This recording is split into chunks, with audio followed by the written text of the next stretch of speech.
everyone, this is Akash Shukani and welcome to Samarpan Techno School Biology YouTube channel. તમે જોઈ રહ્યા છો chapter number 3 મનુષ્યમાં લિંગી પ્રજનન. આજે ભણીશું લેક્ચર નંબર 4 લેક્ચર નંબર 5. એની અંદર આપણે લેક્ચર નંબર 4 કે જે ડિસકન્ટિન્યુ હતો કે જેમાં આપણે અંડપિંડ અને અંડવાહિનીની વાત કરેલી. આજના લેક્ચરમાં આપણે વાત કરવાના છીએ ગર્ભાશય અને એની સિવાય ગ્રીવા તથા યોનિ માર્ગની. રાઈટ?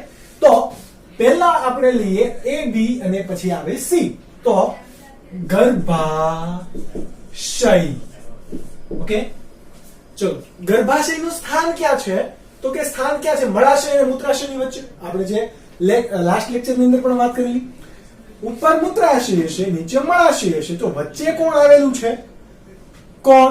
ગર્ભાશય. યાદ રાખવું ખાસ. મળાશય અને મૂત્રાશયની વચ્ચે આવેલી ઊંધા નાસપતિ આકારની રચના છે કે જે કોના વડે જોડાયેલ છે? તો કે આજુબાજુમાં કોણ આવેલું છે? નિતંબની દિવાલ.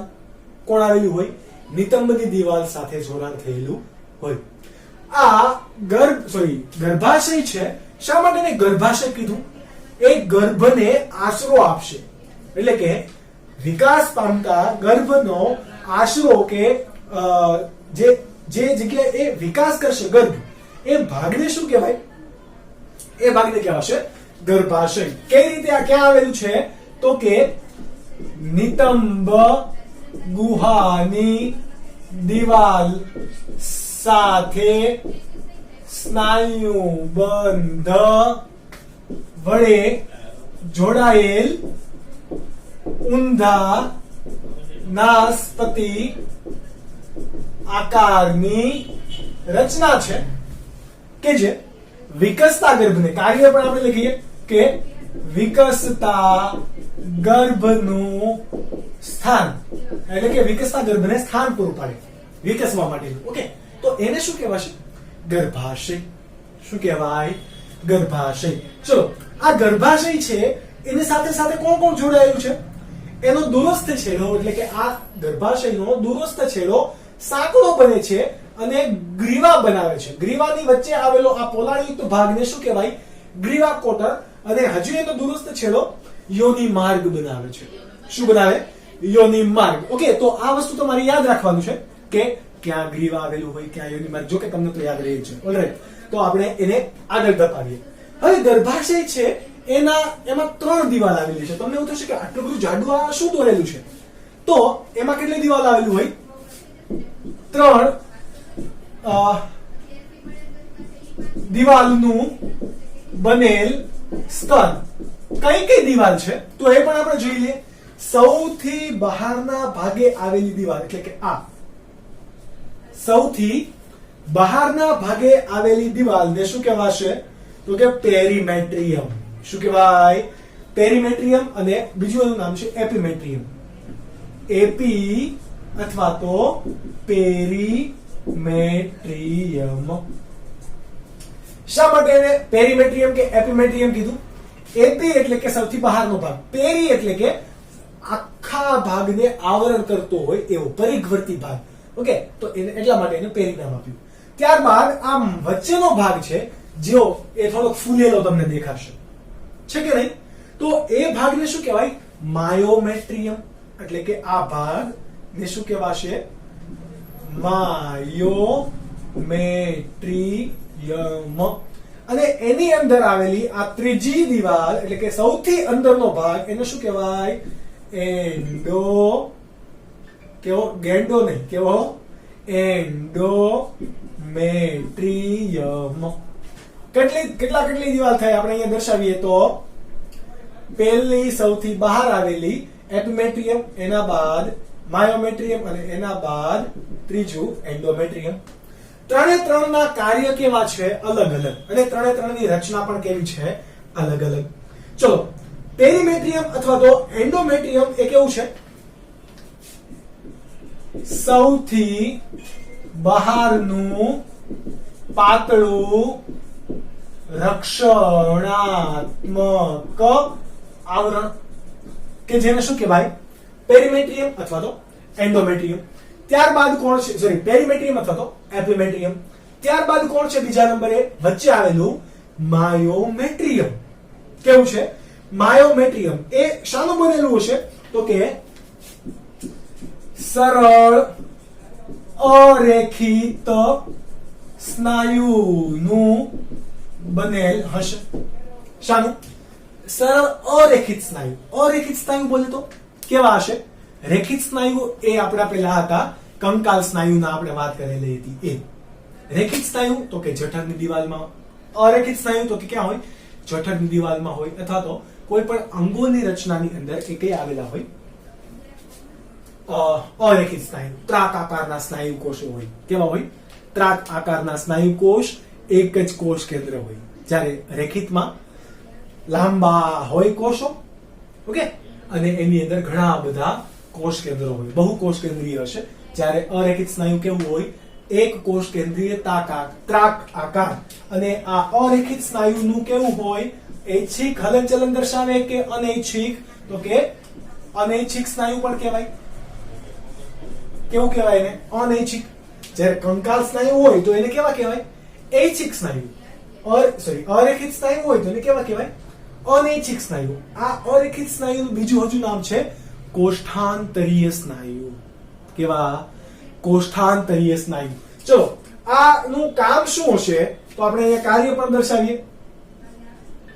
એટલે કે માયોમેટ્રિયમનું કાર્ય, અરેખિત સ્નાયુનું બનેલી માસલ રચના છે એનું કામ મુખ્યત્વે જન્મ અથવા તો પ્રસૂતિ સમયે મુખ્ય કાર્ય હશે. શું મુખ્ય કાર્ય હશે તો કે તીવ્ર સંકોચન પામે. બરાબર? બાળક અહીંયા તમારો વિકાસ પામેલું છે, હવે વિકાસ પામી ગયો અને 10મો મહિનો શરૂ છે, તો એ સમયે આ ઉપરથી સાઈડમાંથી ક્રમિક રીતે એને શું કરવા, એ શું કરશે? ક્રમિક રીતે એ નીચે પુશ કરશે. નીચે પુશ કરવા માટે એને આમ તીવ્ર રીતે આમ સંકોચન વિકોચન પામવું પડે કે તીવ્ર ગર્ભાશયનું, ઓકે, ગર્ભાશયનું આપણે અહીંયા લખી દઈએ વ્યવસ્થિત કે ગર્ભાશયનું તીવ્ર સંકોચન માટે જવાબદાર કોણ છે તો કે માયોમેટ્રિયમ. પ્રસૂતિ અથવા તો બાળકના જન્મ સમયે આ લેયર કાર્ય કરશે. અને એના અંદર એના નીચે આવેલું કયું સ્તર છે? એન્ડોમેટ્રિયમનું સ્તર. આપણે એન્ડોમેટ્રિયમને એ દર્શાવીએ. એન્ડોમેટ્રિયમ તો કેવું છે? સૌથી અંદરનું સ્તર ને જે આપણે એને શું કહીએ છીએ? એન્ડોમેટ્રિયમ. સૌથી અંદરના સ્તરને શું કીધું?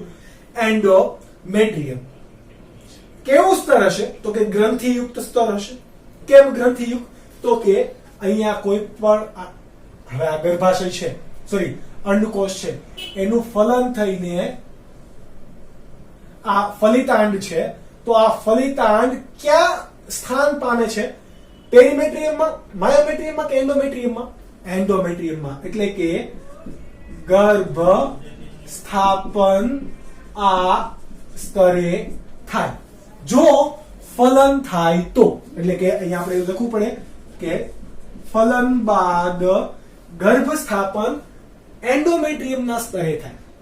અને ફલન ના થાય તો, એટલે કે ફલન ન થાય તો આખું સ્તર, એન્ડોમેટ્રિયમનું આખું સ્તર, રુધિર વાહિનીઓ, આ બધા કોષો, રુધિર, આ બધું બ્લડ સ્વરૂપે, ઋતુસ્રાવ સ્વરૂપે એ ગ્રીવા કોટરમાંથી યોનિ માર્ગ દ્વારા બહાર નીકળી જશે. કેમ? તો કે ફલન તો થયું નથી. ફલન ના થાય તો એ સમયે પીરિયડ્સ ના હોય, એટલે કે ઋતુસ્રાવ જોવા મળે નહીં. જો ફલન થાય તો ના જોવા મળે. ફલન થઈ ગયું હોય, જો ફલનની પ્રક્રિયા થાય તો પીરિયડ જોવા મળે નહીં. જો ફલન ન થયું હોય તો દર 28 દિવસે પીરિયડ્સ અથવા તો તમે એને મેન્સ્ટ્રસ સાયકલ કયો અથવા તો ઋતુસ્રાવ કયો, આ જોવા મળશે. ઋતુચક્રની ક્રિયા તો શરૂ જ રહેશે કન્ટિન્યુઅસ 28 દિવસે. અને એ પણ કઈ રીતે થશે એ પણ આપણે જોઈશું નેક્સ્ટ લેક્ચરની અંદર.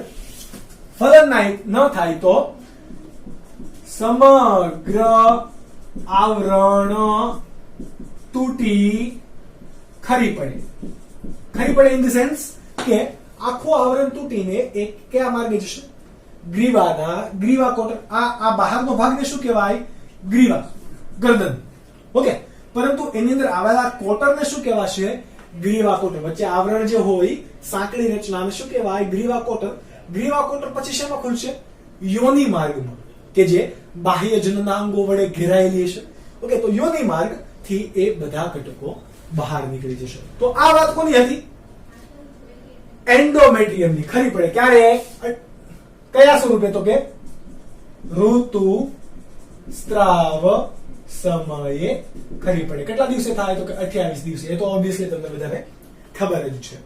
તો આ વાત કોની થઈ ગઈ? ગર્ભાશયની. કોની? ગર્ભાશયની. ત્યારબાદ વાત કરીએ ગ્રીવાની. અત્યારે અહીંયાથી આને રિમૂવ કરી દઈએ. ત્રીજો ભાગ કોણ છે આપણા પાસે? ગ્રીવા. એબીસી અને આડી કોણ? ગ્રીવા. ઈ કોણ હશે? યોનિ માર્ગ. ઓકે, ડી ભાગની આપણે વાત કરીએ ગ્રીવાની. તો ગર્ભાશયનો દૂરસ્થ સાંકડો છેડો એ શું બનાવે છે? ગર્ભાશયનો દૂરસ્થ એટલે કે દૂર આવેલો ભાગ, દૂરસ્થ સાંકડો છેડો શું બનાવે? ગ્રીવા. તો ગ્રીવા હકીકતમાં શું છે? ગર્ભાશયનો દૂરસ્થ સાંકડો છેડો. બરાબર. એ શું ધરાવે? ગ્રીવા કોટર પણ ધરાવે, કે જે મૈથુન પ્રક્રિયા બાદ શુક્રકોષોનો એક ગર્ભાશયની અંદર જવા માટેનું પ્રવેશ દ્વાર પણ છે. પ્રવેશ દ્વાર નહીં કહેવાય, પણ એક માર્ગ રચ્યો છે, કારણ કે પ્રવેશ દ્વાર યોનિ માર્ગ છે. ત્યારબાદ ઘટકો જેમ કે ઋતુસ્રાવ બાદ આ અંદરનું આવરણ છે એન્ડોમેટ્રિયમ, એને બહાર નીકળવા માટેનો માર્ગ પણ કોણ રચે છે? ગ્રીવા. ત્યારબાદ વાત કરીએ યોનિ માર્ગની. તો કે યોનિ માર્ગ એ તો આપણને ખ્યાલ છે કે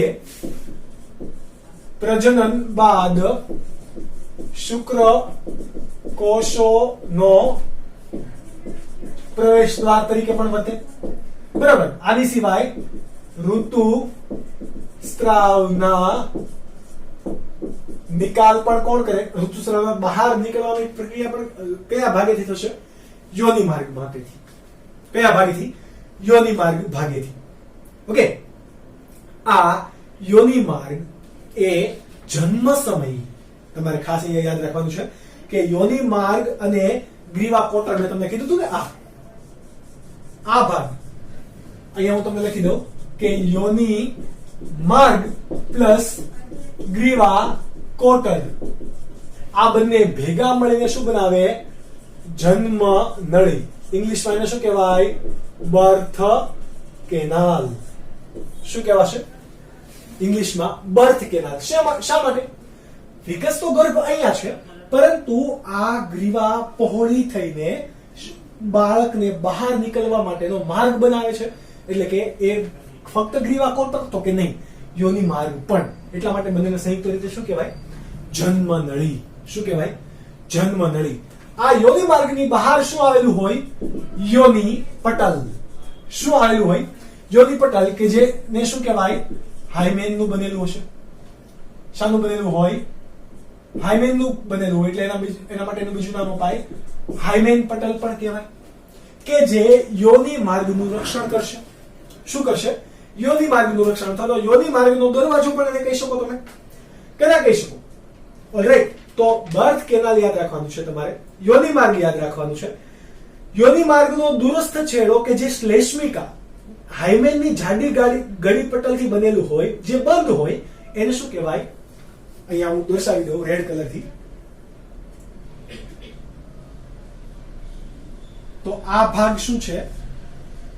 યોનિ પટલ, કે જે શાનો બનેલો છે? શ્લેષ્મિકાની ગળી, કે જેને શું કહેવાય? હાઇમેન. શ્લેષ્મિકાની જાડી ગળી બનેલો ભાગ યોનિ પટલ અથવા તો હાઇમેન, કે જે બહારના ભાગે આવેલ છે. એ શું કરશે? યોનિ માર્ગનું અને ત્યારબાદ આ ગર્ભાશયની અંદર કોઈ ઘટક કે પ્રવાસવા દેશે નહીં. એટલે રક્ષણાત્મક આવરણ છે કે કોઈ પણ સતત કસરતને કારણે, સ્ટ્રેચિંગને કારણે, સતત દોડ કે સાયકલિંગને કારણે કોઈ પણ કારણવશ તૂટી જાય અને મૈથુન પ્રક્રિયા જો ક્યારેય પણ આ હાઇમેન પટલ તૂટે નહીં તો મેથોન પ્રક્રિયા વખતે આ હાઇમેન પટલ તૂટે અને બ્લીડિંગ ઘણું બધું થાય. ઓકે, તો આ પ્રક્રિયા એ આપણે આ પ્રક્રિયા સાથે ઘણા બધા આપણા માનસિક બીમારી આપણે કહી શકાય કે ખોટા વિચારોને કારણે ખોટી માન્યતાઓ બહુ બધી ફેલાયેલી છે. એને કહેવાય વર્જિનિટી. વર્જિનિટી મીન્સ બોલે તો પહેલી વખત તમે કોઈ પણ વિજાતીય પાત્ર સાથે મૈથુન પ્રક્રિયા કરો છો તો તમે તમારી વર્જિનિટી તૂટી એમ કહેવાય. તમે હજી મૈથુન પ્રક્રિયા કરી નથી, ઓકે, પ્રજનનની પ્રક્રિયા કોઈ જોડે કરી નથી તો તમે વર્જિન છો એવું કહેવાય. પણ સમાજની અંદર અત્યારે એટલી બધી ગેરમાનસિકતા ફેલાવી છે કે મેરેજ પછી પહેલી રાત્રે એવું ચેક કરવામાં આવતું, ઘટપણમાં જૂના જમાનાની અંદર પણ ચાલતું અને અત્યારે પણ જેની પાછળી કે તોછડી માનસિકતા છે એ પણ હજી એવું માને છે કે ફર્સ્ટ નાઇટ પર બ્લીડિંગ થવું જોઈએ જો સેક્સ થાય અથવા તો મૈથુનની પ્રક્રિયા થાય તો. પણ એ તો ખોટું છે ને ભાઈ. કસરત કરો કે સાયકલિંગ કરો કે યોગા કે સ્ટ્રેચિંગ કરો તો આ હાઇમેન પટલ તો તૂટી જાય એમ છે ઓબ્વિયસલી. પણ જો બ્લીડિંગ ના થાય તો છોકરા અને છોકરીની અંદર આવે તકરાર કે ભાઈ આને તો મારી સાથે દગો કર્યો અને થઈ જાય સીધા છૂટાછેડા. તો આ વસ્તુ સરાસર શું છે? ગલત. તો ક્યારેય પણ આપણે એજ્યુકેટેડ લોકો છીએ રાઈટ, તો આમાંથી ક્યારેય પણ કોઈને જજ કરવા નહીં. ઓકે, અને being a virgin is good and being a not virgin is also good. તમે વર્જિન છો કે વર્જિન નથી એનાથી તમારું ક્યારેય પણ કેરેક્ટર નક્કી કરી શકાય નહીં. ઓકે, કેરેક્ટર હંમેશા માણસનું સારું હોય. જરૂરી નથી વર્જિન છે કે વર્જિન નથી, એ તો પોતપોતાની મરજી હોય, બધાને સ્વતંત્રતાનો હક છે. તો આ વાત હતી માદા પ્રજનન તંત્રની. ઓકે, હવે આપણે ભણીશું બાહ્ય જનનાંગો એટલે કે યોનિ માર્ગની બહાર આવેલા બાહ્ય જનનાંગો. તો એ કયા કયા હોય, કેવી રચના હોય એની વિશે વાત કરીશું. એ પહેલા તમે આ નોટ ડાઉન કરી લો. ત્યારબાદનો ટોપિક છે કે પહેલો ક્વેશ્ચન છે બાહ્ય જનનાંગો વર્ણવો અને બીજો ક્વેશ્ચન છે સ્તન ગ્રંથિની આકૃતિ સહ માહિતી આપો. બંને ક્વેશ્ચન આપણે આજના લેક્ચરમાં કવર કરીશું. સૌથી પહેલા છે બાહ્ય જનનાંગો.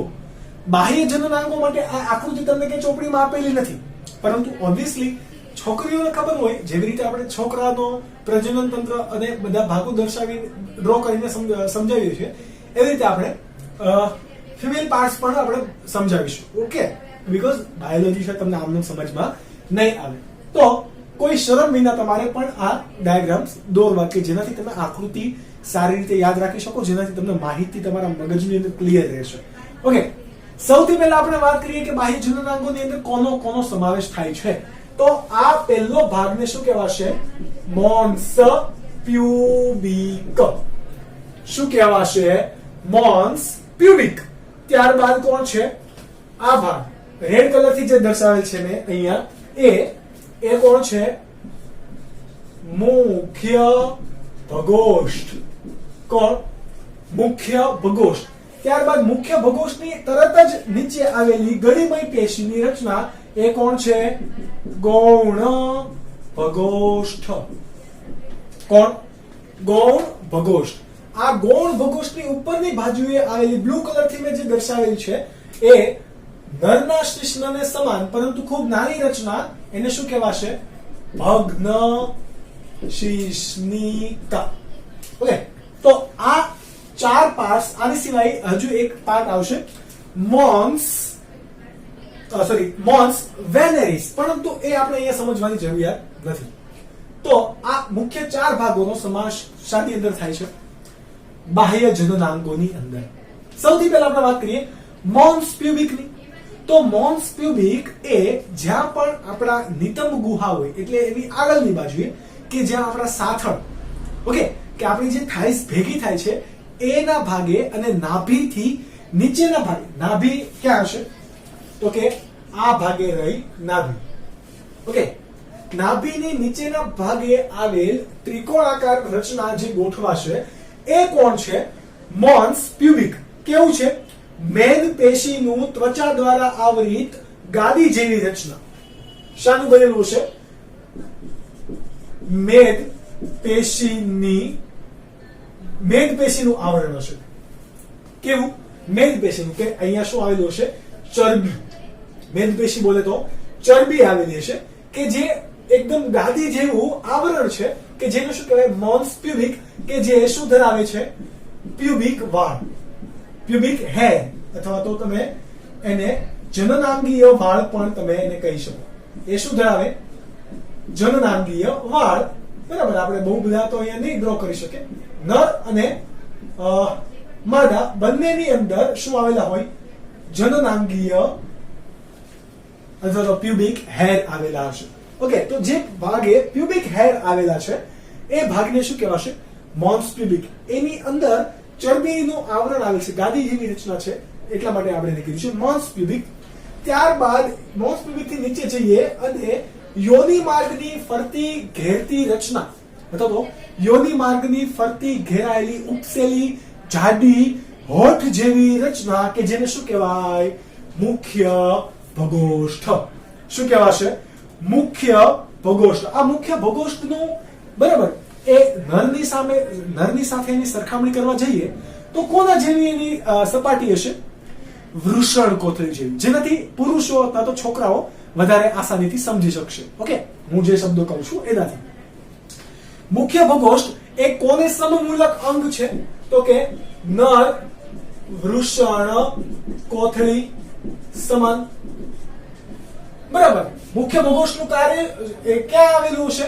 તો કે યોનિ માર્ગ ફરતે ઉપસેલ રચના અથવા તો હોઠ જેવી રચનાને શું કહેવાય? મુખ્ય ભગોષ્ઠ. મુખ્ય ભગોષ્ઠની તરત જ નીચે આવેલ એકદમ ગળીયુક્ત રચના, આ કેવું હશે? મુખ્ય ભગોષ્ઠ માસલ હશે. કેવું હશે? માસલ. જ્યારે ગૌણ ભગોષ્ઠ એટલું બધું માસલ હશે નહીં, દળદાર હશે નહીં. તો મુખ્ય ભગોષ્ઠની નીચે આવેલી ગળીયુક્ત પેશીમય રચના કેવી છે? ગળીયુક્ત પેશીમય રચના કે જેને શું કહેવાય? ગૌણ ભગોષ્ઠ. આ ગૌણ ભગોષ્ઠની વચ્ચે જે છિદ્ર આવેલું છે એને શું કહેવાશે? જનન દ્વાર. શું કહેવાય? જનન દ્વાર. જ્યારે પુરુષની અંદર મૂત્ર જનન દ્વાર એક જ હતું, મૂત્ર માર્ગ જનન માર્ગ એક, તો દ્વાર પણ કેવું હોવાનું? એક. જ્યારે માદાની અંદર કેવું છે? અલગ અલગ. ઓકે, એનામાં મૂત્ર માર્ગ અલગ છે, પ્રજનન માર્ગ અલગ છે, પ્રજનન માર્ગ અલગ છે અને મળ માર્ગ પણ અલગ છે. ઓકે, તો આ શું છે? જનન દ્વાર. ઓકે, અથવા તો એ કે જનન દ્વાર કયા ભાગે ખુલશે? યોનિ માર્ગની અંદર. જનન માર્ગની અંદરનો ભાગ એને શું કહેવાય? યોનિ માર્ગ. આ આખી રચનાને શું કહેવાશે? યોનિ. ઓકે, યોનિ which is સંસ્કૃત વર્ડ. ત્યારબાદ આપણે વાત કરીએ ભગ્ન શિશ્નિકાની. ભગ્ન શિશ્નિકા ક્યાં આવેલી છે? ગૌણ ભગોષ્ઠની ઉપર. ક્યાં? ગૌણ ભગોષ્ઠ બંને જ્યાં જોડાય છે ત્યાં ગૌણ ભગોષ્ઠની ઉપર આવેલી નરના એટલે કે નર શિશ્ન સમાન રચના, પરંતુ કેવી છે? કદમાં ખૂબ નાની એવી રચનાને શું કહેવાય? ભગ્ન શિશ્નિકા. નરના શિશ્નને સમાન રચના છે, પરંતુ અહીંયા પ્રજનન નલિકાનો શું હશે? અભાવ. અહીંયા વચ્ચે પ્રજનન નલિકા આવેલી હશે નહીં. જેવી રીતે આપણે નરના શિશ્નની આંતરિક રચના દોરેલી ત્યારે આપણે આવું દોરેલું કે આ વચ્ચેનો આ ભાગ શું હતું? પ્રજનન નલિકા. જ્યારે આ બંને ભાગે શું આવેલું હતું? ઉત્થાન પેશી. વોટ ઇઝ ઉત્થાન પેશી? તો કે વાદળી સદસ્ય સ્નાયુનું સ્તર કે જ્યાં રુધિરકોષ્ઠો હતા કે જે ઉત્થાન દરમિયાન કાર્ય કરતા હતા. જ્યારે માદાની અંદર આવેલી આ ભગ્ન શિશ્નિકાની રચનાની અંદર શું આવેલું હશે? ફક્ત શું આવેલું હોય? ઉત્થાન પેશી આવેલું હોય. પ્રજનન નલિકાનો શું હોય? અભાવ. એટલા માટે એ ફક્ત ઉત્થાનની પ્રક્રિયામાં જ કાર્ય કરશે. ઓકે, જ્યારે પ્રજનન માટે સક્રિય હશે અથવા તો લાગણીશીલ કોઈ પણ એના આપણે કહી શકાય ફેરોમોન્સ કહેવાય. જ્યારે એની શરીરની અંદર ફેરોમોન્સ ઉત્પન્ન થશે એ દરમિયાન એની ભગ્ન શિશ્નિકા શું થશે? ઉત્થાન પામશે અને ઉત્થાન પામીને એ યોનિ માર્ગ બરોબર. ભગ્ન શિશ્નિકા સામાન્ય રીતે યોનિ માર્ગ કેવો હશે? બંધ. પરંતુ જેવી ભગ્ન શિશ્નિકા ઉત્થાન પામશે એવી રીતે યોનિ માર્ગ પણ કેવો કરશે? ધીરે ધીરે એ ખુલ્લો કરશે. ઓકે, એટલા માટે આ રચનાને શું કીધું આપણે? ભગ્ન શીશ્નિકા. તો આ 4 મુખ્ય રચનાને શું કહેવાય? બાહ્ય જનનાંગો. આ બાહ્ય જનનાંગો તમે હવે નોટ ડાઉન કરી શકો છો વિડિયો પોઝ કરીને, બીકોઝ હવે હું ડાયરેક્ટ આને રિમૂવ કરી દઈશ અને હવે આપણે કોની વાત કરીશું?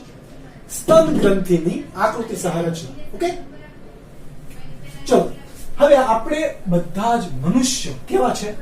સસ્તન છે પ્રાણીઓ. આપણે બધા જ પ્રાણીઓ કેવા છીએ? સસ્તન પ્રાણીઓ છીએ ને. તો નર હોય કે માદા હોય બંને કેવા? બંને સ્તન ગ્રંથિ ધરાવે છે. અહીંયા હું લખું કોણ? તો કે નર અને માદાની અંદર સ્તન ગ્રંથિ કેવી હોય? હાજર હોવાની જ. બરાબર. પરંતુ નરની અંદર કેવી હશે? અલ્પ વિકસિત. જ્યારે માદાની અંદર કેવી હશે?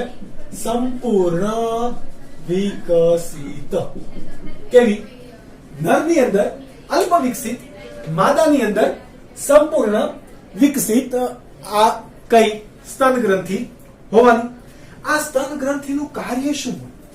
આપણે હું અહીંયા લખી દઉં. કાર્ય તો કે નવજાત શિશુના પોષણ માટે દુગ્ધનો સ્ત્રાવ કરવો. કે આ દુગ્ધની અંદર કોણ હશે? ઇમ્યુનોગ્લોબ્યુલિન એ એટલે કે એન્ટીબોડી એ ભરપૂર માત્રાની અંદર આવેલી હોય. ઓકે, કે જે બાળકની અંદર રોગ પ્રતિકારક શક્તિ ઉત્પન્ન કરશે. તો આ પોષણ માટે દૂધનો સ્ત્રાવ કરવો જે સ્તન ગ્રંથિ છે. ઓકે, તો તમારે શરમ વિના આ ડાયાગ્રામ પણ ડ્રો કરવો પડશે. આઈ નો, બીકોઝ તમે જોજો મને હસવું નથી આવતું. કેમ? તો કે મારા માટે હવે કઈ આ બધી વસ્તુ નવું છે નહીં. પરંતુ હું પણ ક્યારેક 11મા ધોરણમાં હતો, હું પણ ક્યારેક 12મા ધોરણમાં હતો, હું પણ ક્યારેક કોલેજમાં હતો, હું પણ ક્યારેક પહેલી વખત ભણાવતો હતો, ત્યારે મને હસવું આવતું હતું. બીકોઝ એ મારા માટે નવું હતું. પણ તમે પણ ટેવ વશ આ માટે પણ નવાથી જૂના થઈ જશો. ઓકે, તો આને જેટલું તમે સહજતાથી ભણશો એટલું તમને ભણવાની વધારે મજા આવશે. ઓકે, ચલો હવે આપણે વાત કરીએ સ્થાનની. શાની? સ્થાનની. આપણે તમે ઘણાને એવો પ્રશ્ન થાય કે સર માદાની અંદર સંપૂર્ણ વિકસિત નર ગ્રંથિ સ્તન ગ્રંથિ હોય તો બાળકની અંદર કેમ સ્તન ગ્રંથિ નથી જોવા મળતી? અલ્યા ટોપા, સ્તન ગ્રંથિનો વિકાસ ક્યારે થશે? યુવાન અવસ્થાએ. ક્યારે? યુવાન અવસ્થાએ. એટલે કે યુવાન અવસ્થામાં માદામાં સ્તન ગ્રંથિનો શું થાય? વિકાસ થાય. કેમ યુવાન અવસ્થાએ જ? કેમ પહેલા નહીં? કારણ કે આ સ્તન ગ્રંથિના વિકાસ માટે જવાબદાર કયો અંતઃસ્ત્રાવ છે? જવાબદાર ઈસ્ટ્રોજન અંતઃસ્ત્રાવ જવાબદાર છે. કોના માટે? સ્તન ગ્રંથિ માટે. તો આ ઈસ્ટ્રોજન અંતઃસ્ત્રાવ જ્યારે પણ રિલીઝ થશે, ક્યાંથી થાય? ઈસ્ટ્રોજન અંતઃસ્ત્રાવ આપણને ખબર છે ગ્રાફિયન પુટિકામાંથી. ક્યાંથી ઉત્પન્ન થતો હતો? ગ્રાફિયન પુટિકામાંથી. ગ્રાફિયન પુટિકા ક્યાં આવેલી હતી? અંડપિંડમાં. અંડપિંડમાંથી ગ્રાફિયન પુટિકા ક્યારે બનતી હતી? જ્યારે માદાની અંદર ઋતુસ્ત્રાવ થતો, ઋતુસ્ત્રાવ થવાનો હોય ત્યારે. ઋતુસ્ત્રાવ પહેલા મતલબમાં, બરાબર. કે ઋતુસ્ત્રાવ તો નાની છોકરીઓ એટલે કે 5-6 વર્ષની અંદર ઉંમરે થાય નહીં. હાલાકી અત્યારે 10 થી 12 વર્ષની ઉંમરે ઋતુસ્ત્રાવ શરૂ થઈ ગયા છે. આ એવોલ્યુશન છે. ઓકે, નહીં તો સામાન્ય રીતે 14 વર્ષની ઉંમરે માદાની અંદર ઋતુસ્રાવની પ્રક્રિયા શરૂ થતી. પહેલો ઋતુસ્રાવ હોય એને શું કહેવાય? રજોદર્શન. આવું આપણે ભણીશું લેક્ચર નંબર 6 ની અંદર, જ્યારે આપણે ઋતુસ્રાવ લેક્ચર નંબર 7 ની અંદર આપણે ઋતુસ્રાવ વિશે જ વાત કરીશું. ઓકે, તો આ વાત થઈ ગઈ ઈસ્ટ્રોજનની. એટલા માટે કે અંડપુટિકાઓ માદાની અંદર યુવાન અવસ્થાએ પરિપક્વ થવાની શરૂઆત થાય છે કે જે પૈકી ગ્રાફિયન પુટિકા ઈસ્ટ્રોજનનો સ્ત્રાવ કરે છે. ઈસ્ટ્રોજનનો સ્ત્રાવ થશે તો ધીરે ધીરે સ્તન ગ્રંથિનો શું થશે? વિકાસ થશે. ચલો કાર્ય હવે આપણે એનું જાણી લઈએ. સ્થાન, લોકેશન ક્યાં છે? સ્થાન ક્યાં આવેલું હોય? અહીંયા? તો કે નહીં, ત્યાં નહીં. ક્યાં આવેલું હોય? ચેસ્ટના ભાગે. બરાબર. આ ભાગ આપણે ઉરસનો ભાગને શું કહેવાય? ચેસ્ટ. શું કહેવાય? ચેસ્ટ. તો ચેસ્ટના ભાગે આ સ્નાયુ પણ આવેલા છે. બરાબર. આપણને ખબર છે આપણે 2 પ્રકારના સ્નાયુ ભણી ગયા, પેક્ટોરલ સ્નાયુ અને પેલ્વિક સ્નાયુ. પેલ્વિક સ્નાયુ એટલે કે નિતંબ વાળા ભાગે આવેલા હોય, બરાબર, એનું શું કહેવાય? પેલ્વિક સ્નાયુ છે આ ભાગે આવેલા હોય એને શું કહેવાય? પેક્ટોરલ સ્નાયુ. તો અહીંયા જે સ્નાયુ છે મેં રેડ કલર થી દર્શાવેલા છે, આ સ્નાયુ એ કયા સ્નાયુ છે? પેક્ટોરિયલ મેજર મસલ્સ અથવા તો સ્નાયુ છે. આ બ્લેક કલર થી દર્શાવે છે એ શું દેખાડે છે કે ભાઈ ઈ પાંસળીનો ભાગ છે. પાંસળી થી ઉપરના ભાગે સ્તન ગ્રંથિ આવેલી હોય ને, બરાબર, નર કે માદા કોઈ પણ ની અંદર. તો આ પાંસળીના હાડકાઓ દેખાડે છે કે જેનાથી આપણને એનું ચોક્કસ સ્થાન ખબર પડી શકે. પેક્ટોરિયલ મેજર મસલ્સ ની ઉપર શું આવેલું હોય? સ્તન ગ્રંથિ આવેલી હોય. આપણે નર હોય કે માદા બધાની અંદર પ્રસ્વેદ ગ્રંથિ તો આવેલી જ હોય કે જે પરસેવાનો સ્ત્રાવ કરશે.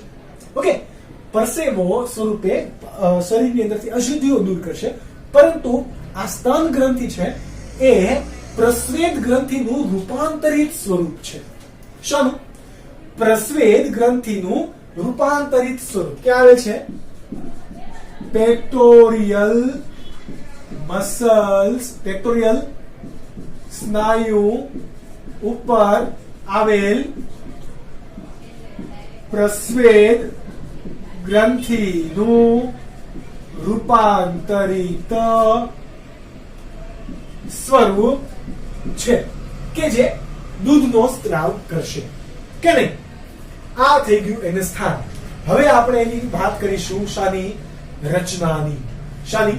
રચનાની. ઓકે, તો આ વસ્તુ તમે ફરીથી નોટ ડાઉન કરી લો, બીકોઝ રચના સમજવા માટે આપણે એક એક ભાગને ડિટેલમાં સમજશું એટલા માટે. ઓકે, જો રચનાની વાત કરીએ તો બાહ્ય રચના પહેલા જોઈએ.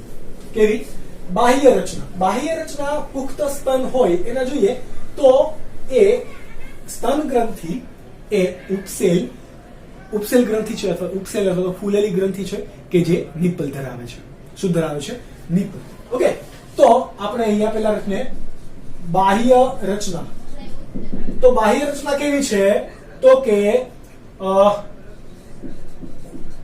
ઉપસેલ અથવા તો ફૂલેલી રચના કે જે નિપલ ની હાજરી ધરાવે છે. ક્યાં આવેલ હોય નિપલ? તો કે સ્તન ગ્રંથિના સૌથી આગળના ભાગે કે જે ભાગેથી દૂધનો સ્ત્રાવ થવાનો છે એ ભાગે શું આવેલું હોય? નિપલ. તો આ ભાગને શું કહેવાશે? ઓલરાઈટ. ત્યારબાદ નિપલની ફરતે આવેલ ઘણા રંજક દ્રવ્ય યુક્ત, જે ઘણી વખત લાલ રંજક અથવા તો ગુલાબી રંજક દ્રવ્ય હોય અથવા તો ઘાટા રંજક દ્રવ્યો કે જે કથ્થઈ રંગના હોય એનાથી ઘેરાયેલી રચનાને શું કહેવાય? પરિવેશ અથવા તો એરોલા. બરાબર, આખો આમ ગોળ ફરતો ભાગ આવેલો હોય, મેં અહીંયા ફક્ત દર્શાવે છે, એને શું કહેવાશે? પરિવેશ અથવા તો એરોલા. એરોલા શું કહેવાય? પરિવેશ અથવા તો એરોલા. ઓકે, તો પરિવેશ એ શું છે? યાદ રાખજો, પરિવેશ એ શું છે? તો કે ઘેરા અથવા તો ગુલાબી રંજક દ્રવ્ય ધરાવતી નિપલની ફરતે ત્વચાનો ભાગ કે જેને શું કહેવાય? પરિવેશ અથવા તો આપણે એને શું કીધું? એરોલા. શું કીધું? એરોલા. આ બાહ્ય દ્રષ્ટિએ છે. આ કેવા ભાગેથી આપણે જોયું? બાહ્ય દ્રષ્ટિએ.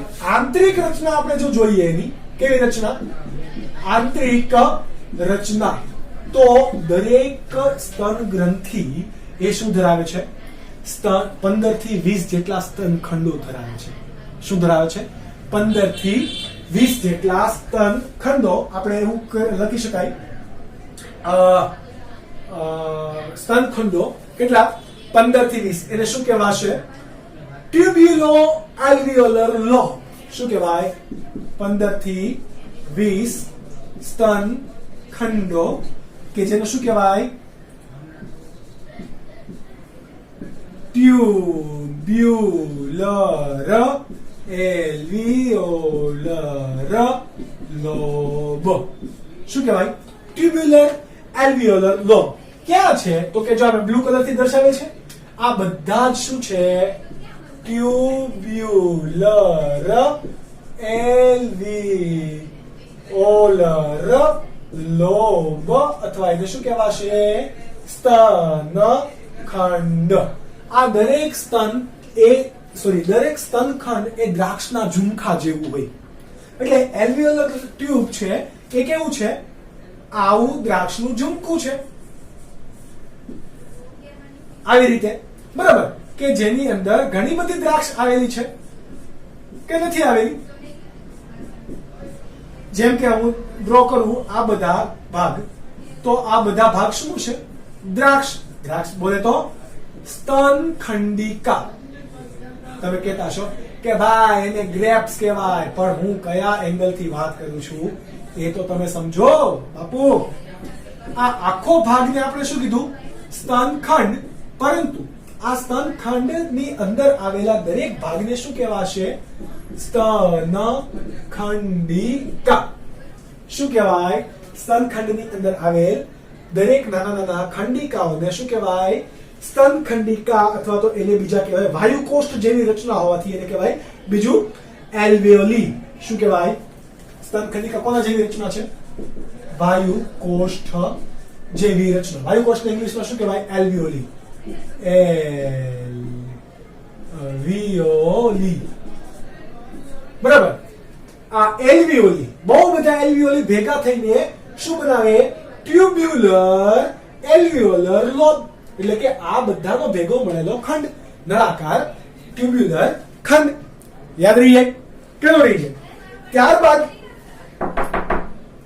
ત્યારબાદ આપણે જોઈએ કે હવે આ વાયુકોષ્ઠ છે એમાં જો અહીંયા બધી મેં શું દર્શાવી છે નલિકા આ બધા વાયુકોષ્ઠો એક નલિકામાં આવેલા છે તો અહીંયા આ જે ભાગે આવેલી છે આ ભાગ એને શું કહેવાશે સ્તન નલિકા શું કહેવાશે સ્તન નલિકા આ સ્તન નલિકા એટલે કે આ ચલો હું રેડ કલર થી ભાગ એના અંદર દર્શાવી દઉં કે જેનાથી તમને વધારે સમજ પડે આ સ્તન નલિકા એ દરેક એલ્વિયોલી અથવા તો એલ્વિયો ખંડ સુધી જોડાયેલી હશે આવી રીતે આ બધી એક સળંગ નળીમાં ખુલે છે જો આ નળીની અંદર કે નહીં તો આ સ્તન નલિકા બધી ભેગી મળીને શું બનાવે છે સ્તન વાહિની શું બનાવે છે સ્તન વાહિની ખાસ યાદ રાખજો સ્તન નલિકા ભેગું થઈને શું બનાવે સ્તન વાહિની ઓકે હવે આ રહી સ્તન વાહિની અહીંયા દર્શાવું બરાબર અહીંયાથી મેં જે દર્શાવી એ શું છે સ્તન વાહિની આ સ્તન વાહિની પણ જો આ બધી અહીંયા ભેગી થાય છે કે નહીં આ બધા ભાગે શું થાય છે સ્તન વાહિની પણ ભેગી થાય છે તો એ સ્તન વાહિનીઓ કે જ્યાં ભેગી થાય છે એને શું કહેવાય સ્તન તુંબિકા શું કહેવાશે સ્તન તુંબિકા આ ભાગની અહીંયા બધી જ્યાં ભેગી થાય છે એ સ્તન તુંબિકા અથવા તો એને કહેવાય